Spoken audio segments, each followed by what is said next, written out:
আজ তোমাদের সাথে যে রেসিপিটি শেয়ার করতে চলেছি সেই রেসিপিটি কিন্তু এত দুর্দান্ত খেতে লাগে। তোমরা কিন্তু বাড়িতে এইভাবে একবার বানিয়ে কিন্তু কমেন্ট করে বলো আমাকে কেমন লাগলো খেতে। আমার কিন্তু খুব ভালো লেগেছে। আমার বলবো না, আমাদের বাড়ির সবার কিন্তু প্রথম থেকেই খুব ভালো লেগেছে। এটা কিন্তু আমি প্রথমবার বানালাম। তোমরাও এইভাবে একবার বানিয়ে দেখো না, বানিয়ে দেখতে তো দোষ নেই। আর বানিয়ে দেখে কমেন্ট করে জানিও যে কেমন লাগলো। আর পনির লাভার এরকম কেউ নেই সেটা কিন্তু হতেই পারে না। এমন কিছু কিছু মানুষ আছে আবার পনির খায় না, কিন্তু এমন কিছু মানুষ আছে যে পনির ছাড়া তাদের চলেই না। সেইভাবেই কিন্তু এইভাবে পনিরটা বানিয়ে দেখো। পনিরটা কিন্তু খেতে দুর্দান্ত লাগে। একটু একঘেয়েমি পনির থেকে বেরিয়ে এইভাবে একবার বানিয়ে দেখো। আমিও তো ভাবলাম যে একঘেয়েমি তো পনির খাওয়া, যে মানে পনির, বাটার পনির, তারপরে পনিরের সবজি সমস্ত কিছুই খাওয়া হচ্ছে, তাই জন্যই ভাবলাম একটু এরকমভাবে পনির বানিয়ে দেখি কেমন খেতে লাগে। সেই জন্যে কিন্তু পনিরটাকে আমি প্রথমে গ্রেড করে নিয়েছিলাম। তোমরা চাইলে ছানা কিনেও নিয়ে আসতে পারো বা বাড়িতে ছানা কেটে নিতে পারো। আমি কিন্তু বাজার থেকে পনির কিনে নিয়ে এসেছিলাম, আর 200 গ্রাম মতন পনির নিয়ে এসেছিলাম। সেটার মধ্যে প্রথমে আমি ভালো করে গ্রেড করে নিয়েছি। একদম ভালো করে গ্রেড করে নিতে হবে। তার মধ্যে হলুদ গুঁড়ো, লঙ্কা গুঁড়ো, জিরে, ধনে, নুন, চিনি আর কিন্তু কর্নফ্লাওয়ার দিতে হবে। পনিরের পরিমাণ যেহেতু বেশি থাকবে তার জন্য কিন্তু কর্নফ্লাওয়ারটা দিতে হবে বেশি পরিমাণে। আর তোমরা যদি ছানা দিয়ে করো তাহলে কিন্তু কর্নফ্লাওয়ারটা কমই লাগবে। আমি যেহেতু পনির দিয়ে করেছি তার জন্য কিন্তু ছানাটা মানে কর্নফ্লাওয়ারটা আমার বেশি লেগেছে। আর সেটাকে আমি কিন্তু ভালো করে মেখে নিচ্ছিলাম। প্রথমে দেখলাম মাখাটা ভালো করে হচ্ছিল না, তাই জন্য কিন্তু আবার কর্নফ্লাওয়ার অ্যাড করে তখন আমি ভালো করে আরও মেখে নিয়েছিলাম। আর পনিরের মধ্যে যেহেতু একদম শুকনো শুকনো ভাব দেখে সেই জন্যে কিন্তু কর্নফ্লাওয়ারটা বেশি লাগলো।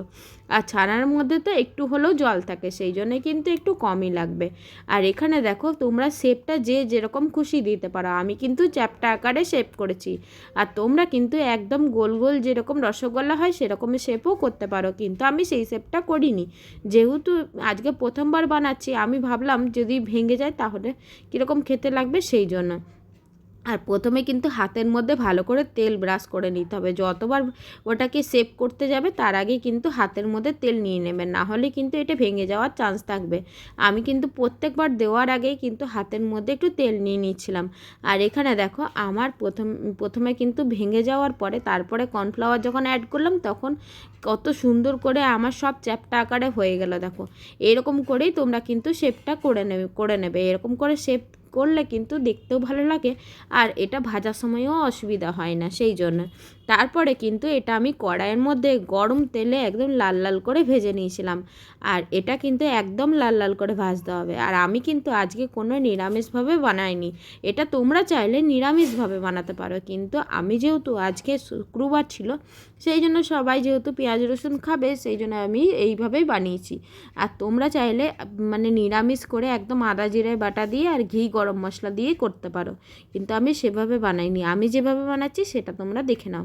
আর এই দেখো পনিরটাকে আমি তেলের মধ্যে দিয়ে দিলাম। আর তেলটা দিয়েছিলাম সাদা তেল আর সরিষার তেল দুটো মিক্স করে, যেহেতু ওটা ভাজলে তখন আবার এই তেলটা দিয়ে আমি আবার পরে সবজিটা বানাবো, সেই জন্যে কিন্তু তেলটা আমি পরিমাণ মতন দিয়েছিলাম। তেলটা একটু কমই দিয়েছিলাম, তাও আমার একটু বেশি তেল হয়ে গেছিলো, তাই জন্য কিন্তু একটু উঠিয়েও রেখেছিলাম।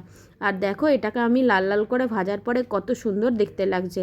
আর প্রথমে আমি ভাবলাম এটা ভেঙে যাবে, কিন্তু তারপরে দেখলাম না ভাঙেনি, বেশ সুন্দরই লাগছিলো। এটা কিন্তু শুধুও খাওয়া যাবে। তোমরা যদি এমনি শুধু মুখে খেতে চাও সেটাও কিন্তু পারবে খেতে, দারুণ লাগবে এটা খেতে। আর এর মধ্যে কিন্তু কোনো পেঁয়াজ রসুন মিক্স নেই, শুধুমাত্র যখন ঝোলটা মানে সবজিটা গ্রেভিটা বানাবো তখনই কিন্তু ওর মধ্যে পেঁয়াজ অ্যাড করব বা রসুন আদা সমস্ত কিছু অ্যাড করব। আর এখানে আমি সমস্ত কটা অল্প অল্প করে ভেজে নিয়েছিলাম। আমি প্রথমে ভাবলাম যদি ভেঙে যায় বা কোনো নষ্ট হয়ে যায়, সেই জন্য কিন্তু অল্প করে ভেজে নিয়েছিলাম। আর আমি দেখো একদম যেহেতু পনিরটা আমার বেশি ছিল না সেই জন্য কিন্তু দুবারে ভাজা হয়ে গেছিলো। আর প্রত্যেকটাই কিন্তু আমি একদম লাল লাল করে ভেজে নিয়েছিলাম, যেহেতু একটু পনির যেহেতু নরমই হয়। তারপরে এটা যখন ঝোলের মধ্যে দেবো তখন কিন্তু আরও যদি ভেঙে যায় সেই জন্য কিন্তু একটু বেশি পরিমাণে ভেজে নিয়েছিলাম কড়া করে। আর তোমরা চাইলে একদম যেরকম ভাজা মানে খেতে পারবে সেরকমই কিন্তু ভেজে নেবে, একটু কম ভাজলেও হবে। তোমরা যদি ভেবে থাকো যে এটা হয়তো তেতো হবে খেতে, কিন্তু কোনো তেতো হয় না, বেশি ভাজলেও এটা কিন্তু তেতো হয় না, এটা কিন্তু ভালোই খেতে হয়। তারপরে দেখো আমি সব কটা ওই তেল দিয়ে কিন্তু ভেজে নিলাম। তারপর আমি তেলটা কিন্তু কিছুটা তুলেও রেখে দিয়েছিলাম। আর এইখানে একটা মশলা বানিয়ে নিয়েছিলাম, জিরে, আদা, তারপরে কাঁচা লঙ্কা, রসুন, পেঁয়াজ, টমেটো আর শুকনো লঙ্কা এই সমস্ত দিয়ে বেটে নিয়েছিলাম। তারপরে দেখো হলুদ গুঁড়ো, লঙ্কা গুঁড়ো, জিরে গুঁড়ো, ধনে গুঁড়ো আর কিন্তু নুনও দিয়ে দিয়েছিলাম আর মিষ্টিও পরিমাণ মতন দিয়েছিলাম। যেহেতু পনিরটার মধ্যে মিষ্টি দেওয়া ছিল সেই জন্য কিন্তু একদম অল্প পরিমাণেই মিষ্টিটা দিতে হবে। আর এই মশলাটার মধ্যে আমি কিন্তু চিনি দিইনি, একমাত্র তেলের মধ্যে যেহেতু অল্প পরিমাণে চিনি দিয়েছিলাম আর কালারটা যেহেতু ভালো আসবে সেই জন্য কিন্তু তেলের মধ্যে আমি চিনিটা দেওয়ার আমি সবসময় দিয়ে থাকি। এই দেখো তেলের মধ্যে আমি কিন্তু চিনিটা দিয়ে দিলাম আর মশলাটাকে ভালো করে একটুখানি ঘাঁটিয়ে নিলাম।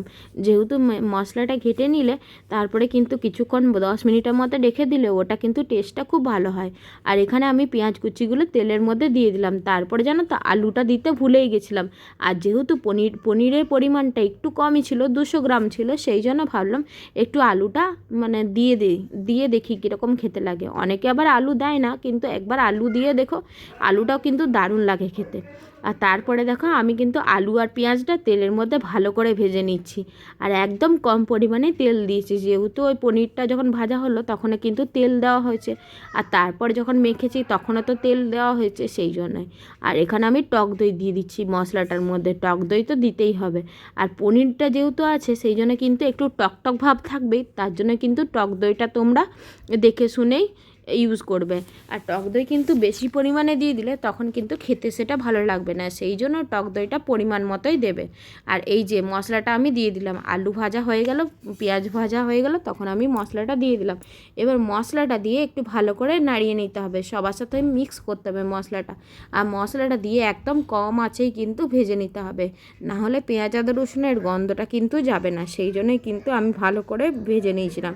আর মশলা থেকে দেখো তেলটা ছেড়ে এসছে, কিন্তু এখনও পর্যন্ত মশলাটা আরেকটু ভাজতে হবে, সেই জন্যই ভাবলাম আরেকটু ভেজে নিই, নাহলে কিন্তু খেতে ভালো লাগবে না। তারপরে এটার মধ্যে কিন্তু গরম জল দিয়ে দিতে হবে। আর গরম জল না দিয়ে ঠান্ডা জল যদি দাও তাহলে কিন্তু স্বাদটা একটু কমেই যাবে। তারপরে দেখো এখানে একটা ভাজা গুঁড়ি দিয়ে দিচ্ছি, ভাজা গুঁড়ির মধ্যে ছিল মেথি, জিরে, শুকনো লঙ্কা, তেজপাতা আর কিন্তু ছিল এর মধ্যে ওই তোমার গরম মশলা যে এলাচগুলো হয় সেটা দিয়ে ভালো করে আমি এটা নাড়িয়ে নিচ্ছি। এই ভাজা মশলাটা আমাদের বাড়িতে কিন্তু ভাজাই থাকে।